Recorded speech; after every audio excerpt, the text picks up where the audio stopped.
Hello, friends, and welcome to another episode of TV is Our Real Mom. I'm Dave, I'm Catie. and you are listening to our weekly Fargo podcast in which we share our thoughts on the latest episode of Fargo. And we're up to season 3, episode 9. So And sad. yeah, it's sad that it's going to be over soon, but luckily things, as we sort of hoped, things have just kept ramping up and ramping up, and I thought this was another really good episode. What did you think? Yeah, this was a badass episode. It was Mhm. more focused than the last one, which some people, I guess, didn't like the weird shit that came into play in the last episode. I did. But this one was definitely more straightforward, but also very awesome. So you're referring to the weird bowling alley Yeah. stuff, like Yeah. the mystical stuff. So a lot of Yeah. people didn't like that. I don't know if they didn't like it. I just got a consensus feeling that the reviews I was reading weren't all that impressed when I came away from the episode being like amped, you Yeah. know? Yeah, no, I like that stuff too, and I can see how it's not for everybody, especially when they don't ever like really clarify and explain what the hell's going on, Yeah, but Fargo never explains. A lot of this highbrow TV never explains, and you're just left to figure it out for yourself. Right. But Do you ever like look up on Twitter like what the dialogue is, like what people are feeling, you know? well, I Yeah, never watch it live, so the only time I did was when we watched episode 8 together. right. And people were on the same page. Like, people were excited and about that episode, but it's So when those you never brainiac reviewers get their panties in a wad. yeah, but you never go back retroactively and like read Twitter to see like what people are thinking and feeling You about. can't really get a good impression of what people were thinking when it was airing, which is the Mhm. time when most people are talking about the same thing, unless you watch it live. Right. Okay. Yeah. I obviously don't understand how Twitter works. Yeah, I do it a lot during Survivor, and you just kind of keep refreshing, see what the thought process is, and then. But if you're going the next day, all that's going to come up is either like the biggest tweets, the most liked tweets about it, Mhm. or like someone who's randomly watching it a day after, and you're like, well, what do I care what they have to say? Because they could be idiots, you know? Right. Touche. Or they could not be, but I'm just saying, you're going to get a weird mix. Right. Okay. Yeah. I was just curious, like, how you can get a sense of like what the general public is feeling about the show. I thought maybe like Twitter is one way, but it sounds like mostly you're going off of like what reviews are saying, right? What the critics are saying. Yeah, and I kind of hate that that's what has become of TV watching is like, and I'm guilty of it. Like, you go right onto a website like the AV Club or Entertainment Weekly, and you are immediately like, well, what did they think of it? Is it okay for me to like it? When, you should just go by what you felt watching the episode. And honestly, other than the first 2 episodes maybe being a little bit slow, I have felt really good after every single episode. So I don't know why I bother reading reviews. Maybe to learn, like last week with all the stuff at the bowling alley, all the history that was in there, and spiritual illusions as well. But, don't go there to get validation for how you should feel on an episode. Because those people, that's their job, and it's like cool to not like something that is good, for some people. So it's the hipster mentality. I don't know if that's even a term that's still applicable to this, but go by if you feel genuinely moved by an episode, that's good. That's fine. That's not wrong to feel that way just because some doofus at the AV Club says it's a bad story. Right. Yeah. No, totally agree. Yeah, just I'm curious, like, are you able to pinpoint or remember any specific things from the season or from this episode that critics are like harping on? Are you able to I remember didn't read any? anything about this episode. I'm gonna see if I can remember one here. I feel like there's been a lot of complaining about Ewan McGregor, like sort of, and the characters of Emmett and Ray. I feel Why the like they're hell would you complain about that? well, I feel like that's like the biggest complaint I'm getting is that is that the two characters, or more so the dynamic between the brothers, like their relationship, and I think I'm taking this specific thing from Entertainment Weekly on this episode. They said, like the best thing we got out of their relationship was this scene with Emmett, talking to Gloria, and it's him like giving this sort of after Ray's already dead, and they're talking about missed opportunity for the two of them to have their dynamic play out more on the screen, and they're wondering if maybe having Ewan McGregor play both characters is attributing to this idea that the two characters, their dynamic didn't play out quite the way we wanted it to. Well, to me, I feel like that was deliberate. I mean, if you have the same actor playing two characters in a bunch of scenes together, it starts to feel like stunt casting and like it's just a spectacle. And also, I feel like Emmett just has this realization in episode 9 about what he did to Ray. And like, he's mourning what he could have had with Ray the same way we're mourning that we didn't like see them interact together. I feel like it was completely intentional for it to go that way. Like Ray, we hardly knew you, but like neither did Emmett. So yeah, I mean, I honestly am not very bothered by Ewan McGregor's performance and portrayal of the two characters. I'm not bothered at all by the dynamic playing out the way they did it. I mean, I don't share their sentiment, I guess. I was just curious what you thought about it. I thought Ewan McGregor had a kick-ass couple of scenes this week. Like, this is probably his best performance yet, and he's had some really good ones. But the scene where he's confessing to Gloria, and then just the scene when he's in the jail cell and just his body language, and you just like, that Emmett's done some shitty things, but you just can't help but feel bad for him. Like, I don't know. I thought Ewan McGregor was excellent this week. Yeah, I agree. So suck on it, Entertainment Weekly. I guess so. Take your nonsense out of here. And I can't really pinpoint too many other things specifically that they're complaining about with this season, other than maybe like it took too long for the Nikki Swango and Wrench stuff. Is it Mr. Wrench? What's his name? Well, if Mr. Wrench had shown up in episode 2, it would have been like, whoa. I feel like it was everything. I feel like Fargo unfolds the way it unfolds, and you need to sit back and look at it as a whole. And that's another problem with our instant gratification, TV watching thing. But like, we just, chill out. Like, it's going to make sense. It's going to be a story. And Swango had to go through what she went through to be the Swango that she is now. So, right. Yeah, she's kick-ass and fun now, and it sucks that we didn't get to see more of that, but that's the way her story went. Right. I could see what you're saying there. I guess I kind of agree, even though it's probably like the instant gratification part of me, and yeah, it's probably asking too much. But yeah, there's that part of me that wishes we could have had some more of this earlier on in the season. It's like a little too late for this awesomeness to be happening now. You know what I mean? To me, it just sounds like people are bitching about there's awesomeness on the show now. Like, we got it, but I'm not satisfied because we should have had it earlier. It's like, just be happy with how awesome it is now. Yeah. So what is so awesome about this pairing, or can you share like some of what's so awesome about Swango and Wrench? What makes fringe jacket? Yeah. The drum music that goes with Mr. Wrench. Right. I don't know. It's hard to pinpoint. Just the way I like the way Swango handles the situation with Vargo. I just like the way she's talking to him, and like she's sort of like putting her bridge skills, her strategy to. She's proving that she's,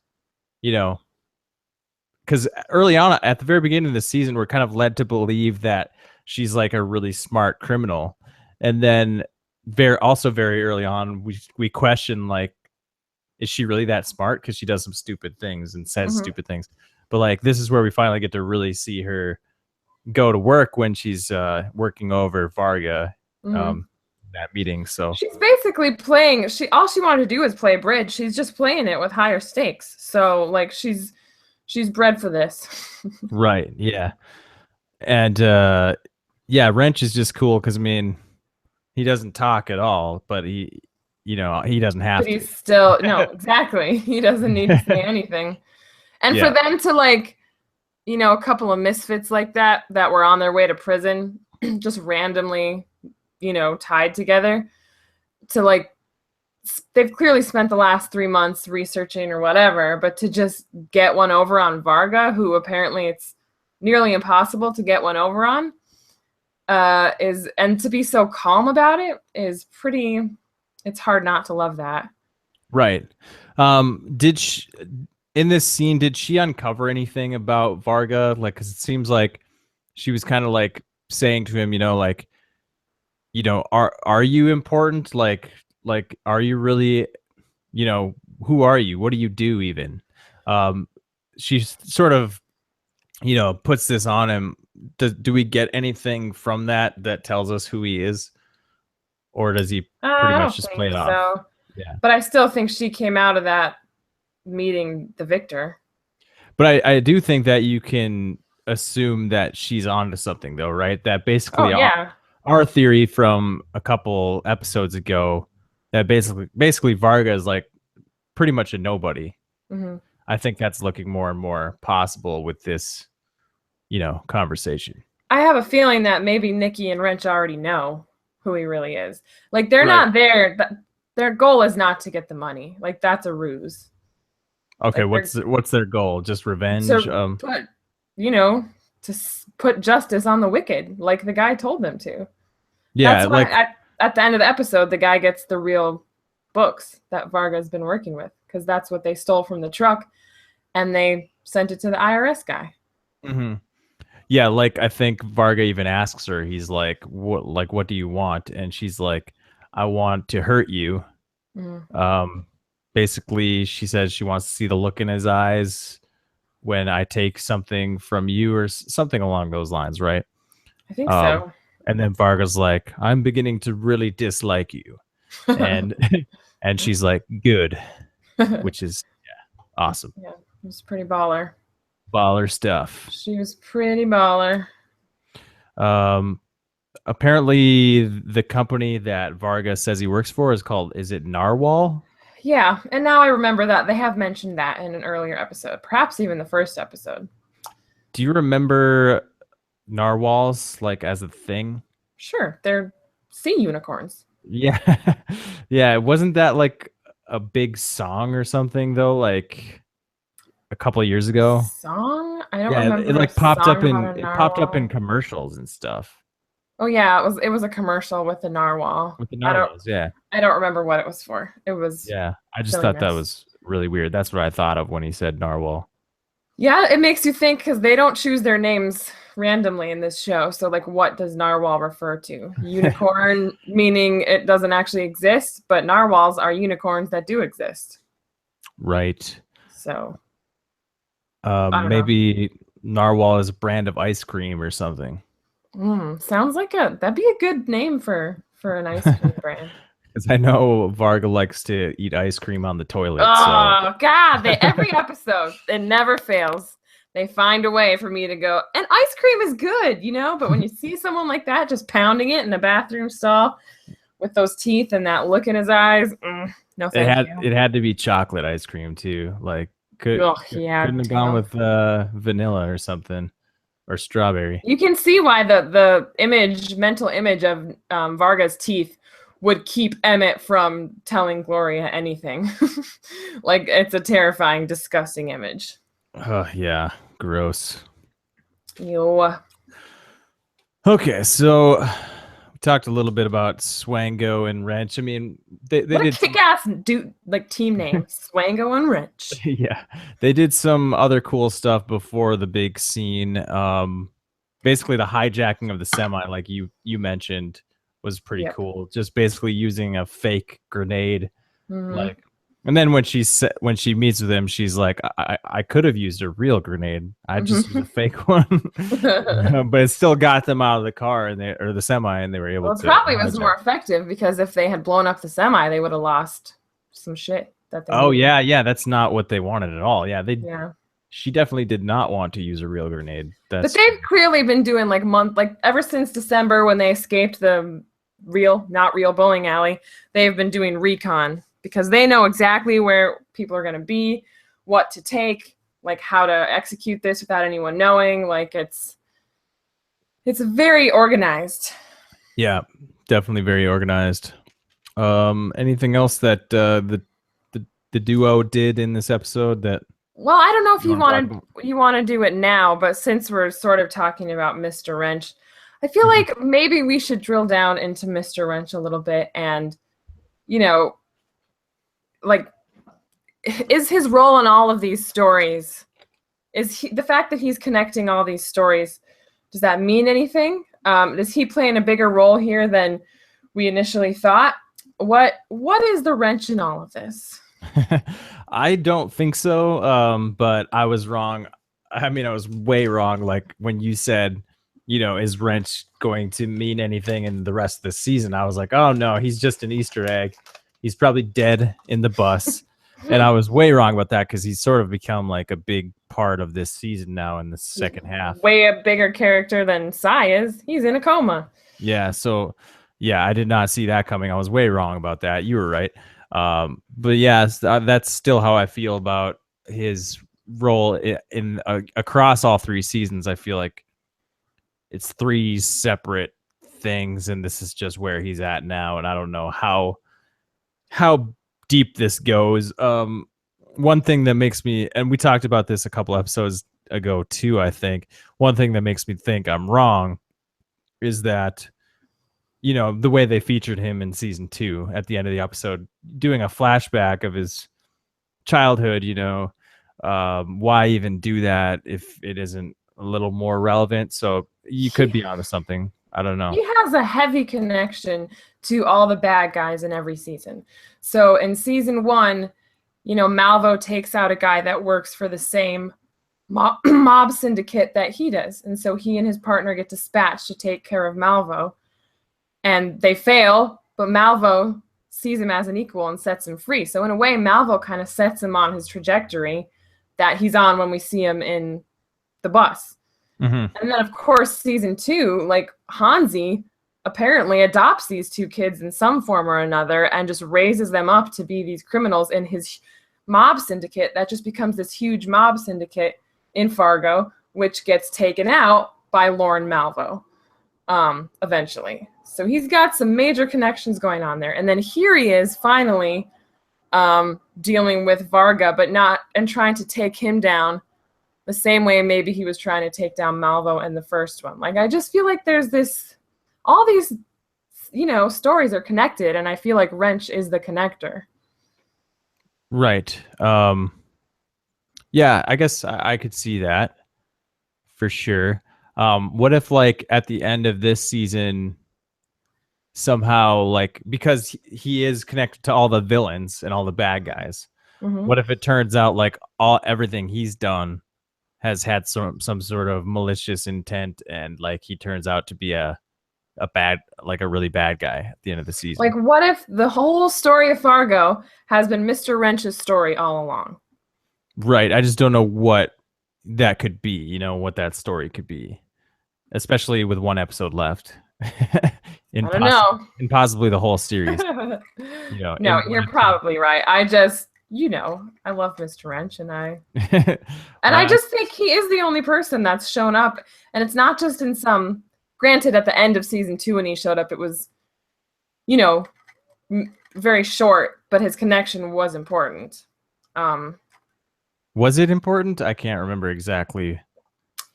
Well, yeah, Hansi, like, sees him and apparently makes him a key player in his new mob operation that replaces the Gerhardts, which he murdered mostly. Right. Okay. Yeah, that makes sense. Yeah, I don't know. I guess we'll see. I hope we get some kind of like, if this is the last season of Fargo, I hope we get some kind of satisfactory ending to his story. Because if you're gonna bring him back, expect people to want closure for his story too. Right. Totes. But he's like sort of, maybe this is his redemption, you know, like we saw his creation, like when Hansi sees him and his friend, we saw what kind of bad guy he was in season 1, and now he's like on this mission of vengeance. Yeah, I guess it could just be an arc for him. That's all it is. Righteous vengeance. Yes. Okay. What else in the episode is good? Well, Gloria basically laid out the same thing we talked about in our podcast last week in the scene in the bar with Winnie. What did we talk about? How she was like the robot? Oh yeah, she basically that's right. We did talk about that, and she basically just like usually when they do stuff like that, you expect some sort of more roundabout way of doing it. Yeah. But she flat out said exactly the theories that were going around, like, I feel like I'm that robot. I was like, whoa, she's like saying exactly what I thought. Yeah, she's just flat out saying it. I mean, and that's funny too, because I think we even theorized about this back when that episode first aired. We're like, wow, this robot really feels like it represents Gloria. And that was back in episode 3. So I don't know. It still sort of delivers the sort of satisfaction, even waiting this long and just having her flat out say it. It's still kind of, it's like, yeah, okay, I was, we were on to the right thing there. Yeah. Not that we're the only ones who thought that, because I'm pretty sure you were supposed to think that. Right, exactly. Like thought that. Especially since she's the one doing the voiceover of that whole story, and it's kind of her big episode that features that story. But what did you think of her after the hug with Winnie? The technology suddenly works for her. What do you think that means? Was it all in her head? And did admitting it kind of make it all go away, or what? I think obviously it's just comes down to symbolism in the story. I don't think it's anything more than that. It's just a way of showing the symbol that, what makes us real, what is reality, what makes us real as people. And it's our connection to each other. The only thing that makes us real as people, the only thing that makes us exist is our connection to each other. And this comes back, I think this ties right back into in that episode 3 when the old guy, the what was he, the director that conned the dude out of all the money, screenwriter. That guy was talking about how, we're all just like, he was talking about quantum physics and how we're all we're all particles just colliding, and nothing is real in quantum physics until they collide. And then things snap into reality. So I think that's what they're saying there, is like Gloria realized that there's people out there who are like holding her, that are grounding her to reality. Like this hug sort of meant someone cares about you, So like she was trying to hold on to her husband, but he was already gone and had been gone for a long time. And when she finds someone else that cares about her in Winnie, then she feels grounded once again. Well, I think it's more like what you said. It's like in that moment, the realization is what she was already connected to people, like her son. Her son brings her burgers and stuff like that. But it was more like this hug kind of snapped her out of it, made her feel loved, connected. And that's what makes us exist. Otherwise, we don't exist. And I think that's what that symbolized after that hug. Like you said, she realized it, and realizing it is what got it. Yeah, it got it out of her head, I guess. I don't know. Okay. No, that makes sense. Yeah, that was my read on it. I don't know. Okay. No, works for me. Yeah. Yeah, she or it could have just been the Moscow Mules, because she hadn't had me yet. she did ask her to make it ornery, so whatever that means. I don't think I've ever had an ornery Moscow Mule. I mean, I And don't I'm know if pretty I sure can't remember if that was 2010 was Gloria. before the big Moscow Mule trend. Yeah, that's picked up more so in the last few years, I think. But Yeah. I can't remember, was it Winnie or Gloria who ordered the Moscow Mule? I don't even remember which I one it don't know, was. but I can tell you that I lived in St. Cloud in 2011, and I went to bars, and I don't remember ever ordering a Moscow Mule, but I wasn't very with it. Did you see Winnie and Gloria there by I don't think chance? I was ever at the same bar. That Oh, I looked guess like a not. place I've never been, and also it's probably not really there, but Right. whatevs. Just an observation. So, do you think that Emmett confessed partially because he just wants to go to jail to get away from Vargo? Yeah, I think that's totally what was going on. Was that meant to be interpreted any other way? I feel like Well, that I think was he was also driven by the guilt of what he'd done, because what drove him there was this supposed haunting by Ray. okay, that's true. But yeah, I really got the sense that he was scared of Varga and he wanted to get in jail. Like he'd rather Right. be in jail than, well, maybe even not scared of like what he might do, but didn't want to spend another moment with Varga, like in his Right. company. Just didn't Yeah. like him, wanted to get away from him. Well, he brought that upon himself by inviting Varga into his business even further than he already was. But I just felt that the confession he gives is such an emotional thing that I don't think he's there solely to get away from Varga, but I think that's obviously an impetus for him to go there. Right. Yeah, can you comment on that confession a little bit and sort of like some of the stuff that came out, like that's important to the overall narrative of Emmett and Ray in that confession? Well, I thought it was interesting that he went there to confess the murder, but the whole time he barely mentions the murder. What he's confessing is to that he did actually kind of swindle his brother out of his birthright, just like in the Bible. And he's only now realizing the effect that the impact that had on his brother, who was apparently, according to Emmett's story, always a little bit weaker, a little bit, not as charismatic, not as athletic, not as popular, not as liked. And still the one with the upper hand took advantage of the one who just wanted a flashy sports car to get the ladies. So I don't know. It said a lot about their relationship, don't you think? Yeah, totally. I think you explained that really well, better than I could have, and that's why I'm glad I asked you to do it. You brought up that stuff that I would have totally forgotten to mention. That the Ray always was like the weaker one, and he didn't need this, to swindle him out of that birthright. Just basically set him on a path of, Emmett knew exactly what he was doing, and like he says, I've been killing him for 30 years, and he just fell in that moment. So I thought that was that, and I thought that was extremely gratifying as a viewer to have that sort of like explanation of their dynamic, and which is why I kind of disagree with like that it could have been done better. I feel like they knew what they were doing, and that was fine. Yeah, no, I thought it was a really powerful moment, and if you had a closer relationship with those two, or I don't even know what people want, like more scenes with them together. I feel like you're damned if you do, you're damned if you don't in that situation. Like if you'd had Ewan McGregor double every episode, you'd be like, okay, this is getting a little bit cute. But anyway, it makes you kind of, because this whole time I've kind of been like, Emmett's not that shitty of a person. He just did one bad thing.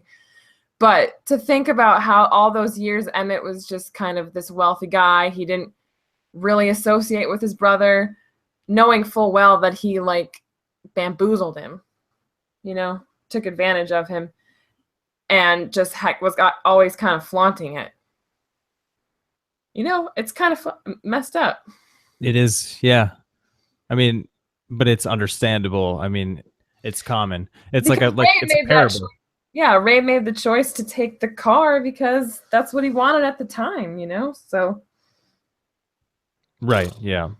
So do you think Emmett knew as a 17-year-old that the stamps were worth a lot of money? Did Emmett know? Or did he just like Yes. stamps? Because otherwise, it's not that bad of a thing to do. That's a good question. I guess I don't really know. You did kind of get the sense that He Emmett must was have kind known. of like a nerdy kid too. Like he of course he would take the stamps. But I Yeah. mean the way he feels guilty about it and the way he says he basically convinced him to go for the car, or he Mhm. pushed he gave him a nudge. He's like you're gonna get laid if you drive that car. Basically, Yeah. that's what he uses, and he Yeah. knows that's gonna work on Ray. And why would he use that sort of persuasive argument? Hmm. If he didn't want to nudge him in that direction. Yeah. So, True. and True that. why would he feel guilty too? About it. Yeah. No, he had to have known because, yeah, why else would he have swindled him in the first place? And he says, "I won." Hmm. Just like Varga said, but you hear Varga's words coming out of his mouth. Yeah, kind of strange. Yeah, I don't know how this is all gonna wrap up. I don't either. I have no idea. Did you see the previews at all? I just remembered today that there was a preview, so I watched it just a little bit ago. And there's some interesting stuff in there. All I can really remember is Swango is pointing a gun at somebody. So, and I also remember Emmett looking at somebody saying, "You work for Varga?" oh boy, so we have a Maybe twist. it could be a red herring. Yeah, that could be. But the side thing wasn't a red herring. He really got poisoned. The first person you think of that maybe is working for Varga is the chief, right? Yeah, that was the theory we had a couple weeks ago. But I also kind of, after this week, just think he's a puffed up moron. Yeah, but he does buy right into the cover up. Maybe he's doing that because he's paid. That's why he does it so fast, because he's. I mean, it's that still, makes sense. It's still possible, I guess, is what I'm saying. But I also agree that I felt like it felt less like that. I agree with what you were saying. He's like a puffed up moron, like more so. But he just was really good at playing that kind of character who, like, they find the easiest answer and they're like so proud of themselves. When Gloria's been busting her ass on this case for months, and he comes in and he's like, takes the path of least resistance and is just rubbing it in her face when she knows that he messed up. But whether he messed up intentionally or really bought into it, I don't know. Yeah, so we didn't really talk about that at all. The murders, the Stussy murders. So we have like 4 Stussys dead now. 4 Stussys murdered. Is that correct? Yes, Ennis, Ray, and then the 2 random Stussys. And so the 2 random ones, no, Ennis and one of the random ones, those are the only ones that are murdered in the same fashion, right? No, they're both. Ennis had his mouth glued and nose glued shut, and so there was a copycat of that, and then they did a copycat of Ray's murder with the glass sticking out of the jugular. Mimo cut his throat with glass and stuck a piece in there. They're mimicking the other 2 murders to make them seem like they're all 4 connected when they're not. Okay, I thought for some reason the 2 with the freezer were the same guy. Nope. There was Ennis, Ray, I think it was Marvin Stussy, and George Stussy. Right, and I thought Ennis and George were the same guy and not Mimo. Mimo did it, and then they found a patsy to go to jail for money and dressed him up like Mimo. Yeah, I got that. So what are you confused on? The freezer one, the mouth frozen shut thing. It's not frozen, it's glued. Yeah, well, his mouth is glued shut. Wasn't it in the freezer too, though, or his head was frozen? No, the white stuff is the glue. Oh, it's just glue. So it's just a and glued he's blue mouth. Because he didn't stop breathing. Right. Okay. So the glued mouth one, those were the 2 that I thought, like, we didn't know who did that. Because the only one we saw, the only murder we saw was Mimo slit the one guy's throat. Well, Mimo killed George Stussy to look like Ennis Stussy. We still don't know for sure how Ennis Stussy died, but they just wanted to connect them all. Right. Okay. That makes sense. Yeah. For some reason, I thought whoever killed Ennis was at large. He could be, or it could have been Vargo. Whoever killed Ennis was at large and did actually kill did the mouth gluing thing again. Well, see, what happened was Yuri, when he broke into the police office, took the case files, so they knew how to copy those murders because they knew exactly what happened. Right. Yeah. No, that would make sense that they just they mimicked both those to connect them. So doesn't that mean then that could have been Maurice that killed the first guy, or yeah? No? I mean, that's still the operating theory that it was Maurice, but it just, again, the only thing that most people have trouble with in believing that is that Maurice seemed so out of it. Like, why would he pick such a way to kill someone? Yeah, or maybe he was so out of it that that's what he came up with. But he also, when he shows up and talks to Emmett and Swango, Ray and Swango? Ray and Swango, he says something that makes you think that he didn't do it. Like, he says something along the lines of, the guy was dead when I got there, or something. Yeah, I'd like to go back to the first episode and. Yeah, there's that scene in the bathroom where he's talking to them. He says something that sounds pretty convincing, like. I think he's dead. I don't know if he's dead. He doesn't sound sure that the guy's actually dead. That's what it is, yeah. And if you glue a guy's mouth shut, pretty sure he's dead. You gotta figure he will be dead. Yeah. And yet he seems like he didn't know if he was dead or not. Almost as if he got there, the guy was non-responsive and he didn't, waste too much time checking to see if he was dead or not. He's like, basically Ennis was already dead when Maurice got there. Yeah, and that's the theory I've believed ever since that episode. So I hope they address it. Otherwise, I guess we're just supposed to assume it was Maurice the whole time. Right. And yeah, maybe they won't address it, and it is Maurice, and it's just that simple. Maybe, but we're fine. We're TV watchers in 2017. We want to drill down deeper, make things more complicated than they are. Right. Any thoughts on the Widow Goldfarb stuff? Okay, that's the other person I think might be in cahoots with Vargo. Yeah, that would make sense, right? Yeah. But what's her... Maybe she's backing Vargo. Here's the other connection, okay? Or maybe she's bought into his bullshit, Maybe. Yeah. But here's another connection. She said she's from St. Louis, and they kind of highlighted that. They kind of really emphasized her say that she was from St. Louis. And if you remember, Mike Milligan and the Kitchen Brothers were from the Kansas City area. Is there a connection? Probably not. Kansas but wouldn't City that be and something? St. Louis? Kansas City and St. Louis are close together. Are they? Oh, yeah. I knew they were both in Missouri, but I didn't know how close. I don't know how geographically close, but yeah. Well, maybe there's a connection there. I don't know. I think they're really just trying to keep things in the Midwest, sort of. Yeah, that makes sense. Once you get down farther south into like Missouri, it's like you're still kind of Midwest, but you're starting to get into. Well, what other cities could they have picked? Yeah, Indianapolis. I feel cities where you're like getting out of Iowa City, Cincinnati. Is cities that the Midwest? Yeah, Ohio is kind of Midwest, isn't it? Okay. Minneapolis, I guess, is too close. Chicago. Yeah, Chicago. Yeah, and I think they've done Chicago, haven't they? Or they've tied in. Chicago's ever been. I thought part of the crime. There were some criminals from Chicago or something at some point. Not that I'm familiar with. I might be thinking of the movie, maybe. I'm not sure. Maybe. Yeah, perhaps. Not sure. Yeah, I can't remember. Sioux Falls played a big role last season. Right, yeah. Not really but a city. That's really, that's tucked in. You can lump that in with North Dakota and Minnesota as the like cold, tundra of... Cold 8 months out of the year. Bumbling idiots. We don't know how to talk good. We say "ah geez" every time. Although I do say "ah geez" a lot. Yeah, I mean, there's some truth to And I find myself non-ironically saying "oofda" these days. Yeah, don't do that. It just comes out.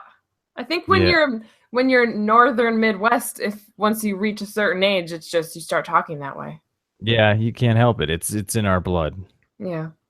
Yeah. Anyways, yeah. What else? I Anything? I think that's pretty much it.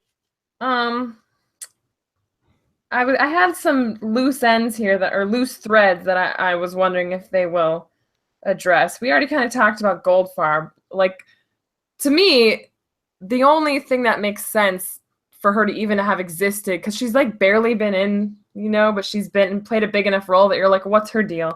So I feel like the connection to Varga has to be coming. Right. Yeah. I agree. Do you think we'll see Sai again? Yeah, I think so. I think Sai Gosh, will. I hope so. I think he'll be awake by the end of the end of the season.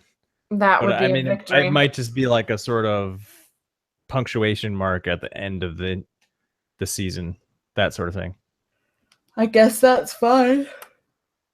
Mm-hmm. I guess we already talked about the did Maurice kill Ennis thing. That remains to be determined. Mm-hmm. And then here's the other thing. Are we going to get any more about Thaddeus Mobley? Because if you remember my theory after that episode, like Ennis Stussy is way older than Thaddeus Mobley should have been. Were they even the same person? What? How does that toilet name play into it again? Well, when he was barfing in the toilet after beating that guy almost to death, he saw the name Dennis Stussy and Sons, but the D was scratched out. Mm-hmm. So it said Ennis Stussy. So we're led to believe that's where he took his name. Right. But okay, in 2010, the guy at dinner with Gloria and her son in episode 1 was like freaking old. I don't know. Maybe he's an alcoholic. Maybe he's meant to. I think I said this before. He's an alcoholic. Maybe he's meant to be 60. I don't buy that. Okay. But that's again just me probably probably reading too much into it. But do you think Thaddeus Mobley will come into, or that whole episode 3, anything from that going to come back? I want it to, because I'm wondering what does he have to do with anything other than, I guess, giving us some symbolism for Gloria's feeling like she doesn't exist. I mean, if that's all it is, I guess, okay, cool. But I mean, isn't it cool? I don't know. That's the thing. It might be all it is. I don't know. Yeah. Oftentimes at the end of a season of Fargo, I end up feeling like, oh, okay. I love the show as it's going on, but the final episode always kind of leaves me a little like, it's a little, I don't want to say mediocre because it's still Fargo, but it's a little bit humdrum as far as resolutions go. But then I think, oh, but that's the Fargo way. So it makes sense. I mean, were you satisfied with the ending of Lost? I don't like to. We can't go into that in this. Yeah, podcast. we can't go to that. I will defend Lost to the end, but I'm not unwilling to admit there are issues. There's different types of people in the world. There's people who have to have an answer. They have to have every box checked. Right. True. So that's kind of what Lost is a good example of. Can you handle not having every box checked off for you? If you can't handle that, shows like this probably not for you. Go watch NCIS and Big Bang Theory. Yes. Sorry, that was me. Well said. Who's gonna get whacked? And well, hey, I thought we should switch it up. We should pick someone who will survive the season. Okay.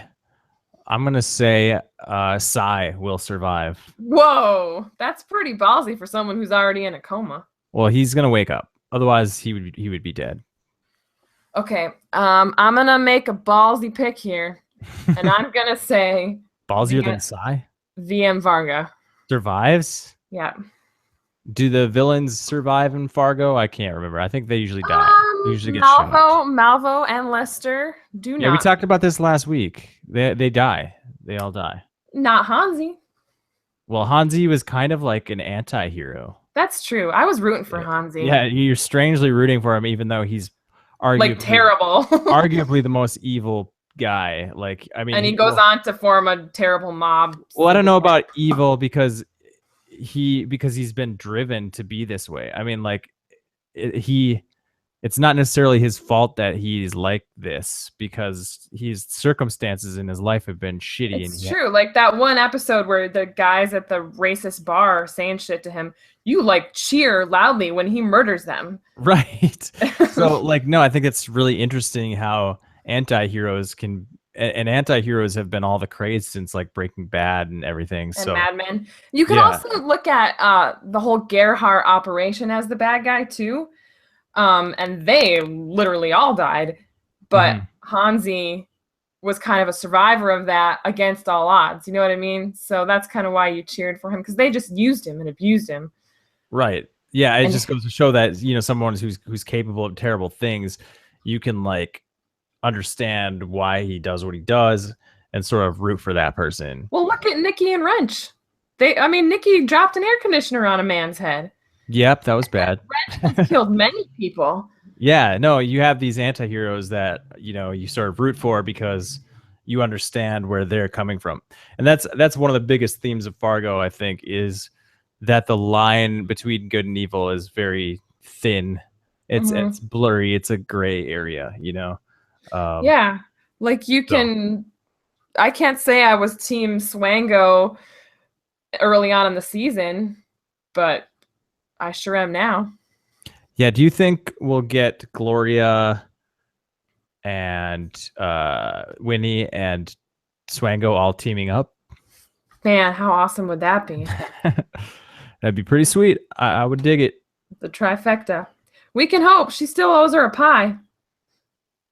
Oh, yeah, she does owe her a pie. So maybe that'll be the last scene. Gloria, Winnie, and Swango eating some coconut cream pie? Yeah, coconut cream pie with sprinkles? Chocolate flakes? Chocolate flakes, that's it, yeah. Sounds like a damn fine pie. Indeed. Yeah, anything from the finale preview that you wanted to mention? Anything else, like in anticipation of the finale here? I really don't ever go into these finales expecting anything, because you never know what they're going to throw at you. I'm hoping there's resolution. I'm hoping I feel a little more closure than I do on a normal Fargo finale, just because this might be the last Fargo finale. So it'd be nice to feel a little bit like, yeah. Yeah, I mean, I can dig that. Nothing specific. I mean, I hope Vargo gets brought down in a way that I can't even envision, that's so poetic that it's so awesome, but I just don't know what that is. Yeah, I don't think I'm completely one of those check the boxes kind of guys, but I would like a couple questions answered. Like what? I was just gonna say I'm not gonna say exactly what, you know, but I just know in my head there's like some unanswered things, and I'd like a little bit of resolution, you know, on, you know, like why did Claire have to raise the baby resolution? Why does the island make women not able to have babies in the first place? Why did they cop out and say that the whispering was just people who can't cross over? Because that's not what they had in mind when they first did the whispering. Yeah, there's so much, and we should actually do that podcast. We keep saying we're gonna do a podcast on Lost. We should. We will. But yeah, like even though we remain fans of the show all these years later, it would be fun to rip into some of that stuff that we kind of are dissatisfied with, and just propose our own explanations, that because they say you can draw your own conclusions, but like some things just don't make sense. Yeah, but it'd be fun to do our best to do that. But anyways, I think that'll do it for this episode of the Fargo podcast. Yeah, maybe we'll do a Lost one someday. I don't know. We will. Well, after Fargo's over, we'll just have Alone to podcast. So we'll have, right. There'll be time for some special podcasts there. Yeah, that reminds me, a little plug for our 20 listeners, that we will be trying to cover this summer's season of Alone. It's a show on the History Channel about surviving in the wilderness. But they kind of mixed it up. The contestants aren't alone this year. They're actually we'll get into it. Yeah, it's like a team of two family members are on teams, and they sort of so We'll be trying to cover that. We already missed the first episode, so we'll probably pick it up on episode 2. Yeah, but they usually don't even introduce everybody in the first episode. So like it's cool to get a couple episodes under your belt, and you can talk about everyone, hopefully. Yeah, and I actually watched a special that they had, so I know the cast. I just don't know. Yeah. Anyways, so yeah, that'll be coming up for us. So if you're interested, check that show out and maybe listen to us. Anyways, that'll do it for this episode. You can follow us on Twitter at TV is our real mom. And thank you so much for listening. We'll see you guys next time. Have a good one.